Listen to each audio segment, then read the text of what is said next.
ጤና ይስጥልን እንደምናደራችሁ ተመልካቾቻችን ይህ የአርሂቡ ዝግጅታችን ነው። ዛሬ የአርሂቡ ዝግጅታችን ድምጻዊት አቢላቀው ነው እንግዳ ያደረገው። አቢላቀው እናንተም እንደምታውቋት የተለያዩ ዘፈኖቿን በክሊፕ በሚያማምሩ ክሊፕ ወደኛ ሰርታ ልካ ከሷ ጋር ለረጅም ጊዜ ተዋውቀን ቆይተናል። እንኳን ደህና መጣሽ። እንኳን ደህና ቆይሽ። ምንም አይደል። አቢላቀው ከዚህ ውጪ የተለያዩ የበጎ አድራጎት ስራዎችን ትሰራለች። ከዚህ አንፃር ነው እንግዲህ ዛሬ ከአቢላቀው ጋር ቆይ የስልክ መስመራችንን እንግለጽ 0115 5277 13 ነው 0115 5277 13 የስልክ መስመራችንን ተጠቅማችሁ ለአቢ ያላችሁን ጥያቄ ማቅረብ ትችላላችሁ። የቀጥታ ስርጭት ነው እንግዲህ የአርሂቡ ዝግጅታችን ቀደም ሲል እንደነገርንሽና ስልኮች ይመጣሉ። የተለያዩ ስልኮች የተለያዩ ጥያቄዎችን ያስተናግድሽ ነው ቆይታ የምታደርጊው። ምን ይመስላል ፈቃደኝነትሽ? ምንም ችግር የለም፣ ደስተኛ ነኝ። አቢ ብዙ ጊዜ ያው ስላንቺ በተለይ ደግሞ በሙዚቃው ዓለም ታዋቂ ከሆንሽ በኋላ የሰማነው ነገር የ13 ዓመት ልጅ ሆነሽ ነው ወደ ውጭ የወጣሽው የሚል ነገር አለና እስቲ አወጣጥሽ ምን ይመስል እንደነበረ እሱን ሌላ ጥያቄ እስከሚመጣ እኔ መቼም የራሴን ጥያቄ መጠየቅ ይችላል። ችግር የለም። ያው በ13 ዓመቴ ነው የወጣሁት። ከዛ በኋላ ላይፌ ሚድል ስኩል እና ሃይ ስኩል እዛው ነው የተማርኩት። ፋሚሊ ቤተሰቦች ሁሉ እዛ ናቸው። እዛ ትንሽ ቆይቻለሁ። ጎንደር ነው የተወለድሽው? አዎ ጎንደር ነው የተወለድሽው። በ13 ዓመት አገር ለቆ መሄድ ምን ይመስል ነበር ስሜቱ? ይከብዳል በጣም። ከጓደኞችሽ ከአባትሽ ተለይተሽ ስትሄጂ ወደዛ ትንሽ ይከብዳል። ትንሽ ያጽናናኝ ቢኖር እህትና ወንድሞቼ እዛ ስላሉ እነሱ ናቸው የወሰዱሽ። ከሁሉ ምን ነበር የሚናፍቅሽ በወቅቱ? እዚህ ጎንደር ጠልጥለሽ ሄድሽው እንግዲህ በጣም ልጅ ነሽ 13 ዓመት ማለት ነው። ጓደኞቼ ሰፈሬ ሲናፍቀኛል።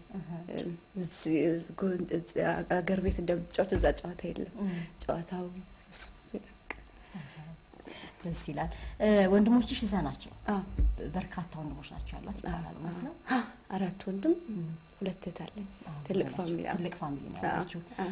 ወደ ጎንደር አሁን መልሰሽ መጥተሻል። እዚህ ወደ ኢትዮጵያ መጥተሻል። የመጣሽበትን ከምን አንፃር ነው የሚለውን በኋላ እናየዋለን። ግን ከዚያ በፊት ያንቺን ዘፈን ብንጋብዝ ማን አለ የሚለው ዘፈንሽ ተዘጋጅቷልና ተመልካቾቻችን የአርሂቡ ዝግጅታችን ነው እየተከታተላችሁ ያላችሁት። 0115 5277 13 የስልክ መስመራችን ለእናንተ ክፍት ነው። ደውሉና ጥያቄዎቻችሁ ማቅረብ ትችላላችሁ። ማን አለ የሚለው ዘፈን ይቀጥል። በጣም ጥሩ። እስቲ ጀምረው አንቺ።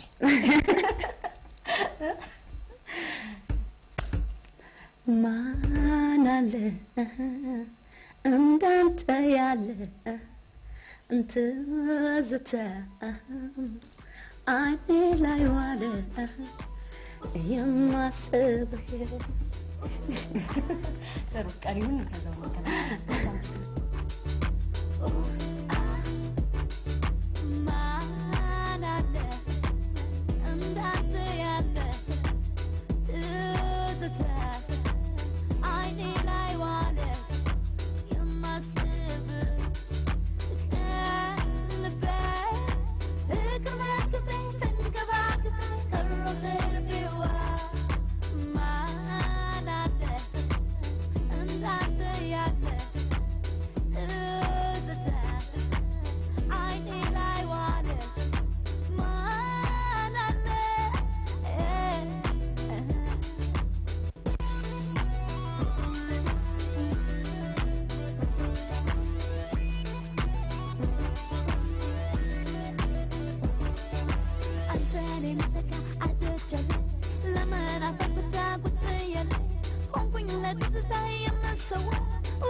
ነው።